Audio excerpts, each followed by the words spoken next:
Why do you always take things so personally? Lila's older sister had asked her once, but how could she not? When people threw words at her like stones, it was impossible not to feel the bruises. Lila ran a small flower shop in a foggy town, pouring her heart into every bouquet she made. Yet, no matter how hard she worked, some customers were never satisfied. One in particular, Mr. Grimley, was the worst. These flowers are cheap, He said one morning, tapping his cane on the counter. no refinement, no class, do better. Lila's hands clenched at her sides as she forced a smile. After he left, she stood alone in her shop, her chest tight. They say not to take things personally. She said to herself, staring at the bouquet she'd worked so hard on. But how can I not when people like him tear apart everything I love? Outside, the air grew heavy with fog. It swirled down the streets like a living thing, cloaking the town in an eerie silence. And in the distance, faint lights flickered, catching Lila's attention. Curious, she stepped outside, following the strange glow. The lights led her to a strange marketplace hidden in the fog. Shadowy figures moved between glowing stalls, selling unusual items. One stall caught her eye. Behind it stood a vendor wrapped in a shimmering cloak.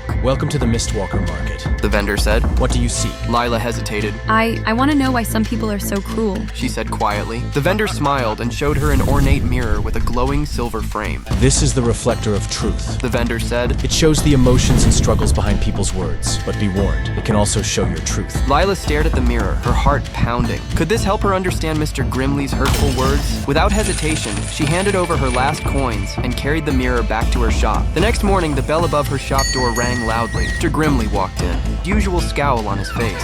Well, He said. let's see if your flowers have improved, though I doubt it. Lila's hands shook, but she picked up the mirror and placed it on the counter. Mr. Grimley, She said, trying to keep her voice calm. do you ever wonder why you say such hurtful things? He raised an eyebrow. Excuse me, what are you implying? Lila tilted the mirror toward him. Its surface shimmered, and Mr. Grimley's reflection began to change. Instead of his usual stern look, the mirror showed him bound by heavy chains. Dark clouds swirled around him, and his lips trembled as the reflection said, If I praise her, they'll think I'm weak. If I show kindness, I'll lose their respect. Mr. Grimley stepped back, his face pale.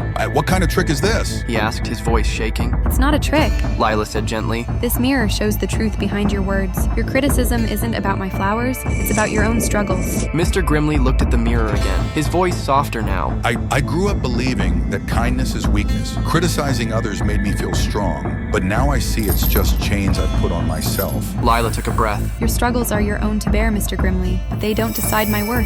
My flowers aren't cheap, they carry my family's love and care. Mr. Grimley didn't say anything. He nodded slowly and left the shop, his head bowed. Lila sighed with relief, but when she turned back to the mirror, she gasped. Her own reflection appeared, surrounded by cracks. Why do you need others' approval to feel worthy? The mirror said. Tears filled Lila's eyes. Maybe it's time I stop letting people's words control me. She said softly. The next day, the bell rang again. To her surprise, Mr. Grimley walked in, holding a small bouquet of wildflowers. These are for you. He said, his voice awkward. I wanted to say, I'm sorry. Your flowers are beautiful, and I've been unfair. Lila smiled, warmth filling her chest. Thank you, Mr. Grimley. That means a lot to me. As he left, the mirror shimmered one last time. His reflection appeared, free of chains, with light breaking through the clouds. When Lila looked again, her own reflection was glowing softly. The cracks had disappeared. That day, the fog lifted, revealing a clear blue sky. Lila stood in her shop, arranging flowers for a big town showcase. The mirror now hung on the wall, a quiet reminder of what she had learned.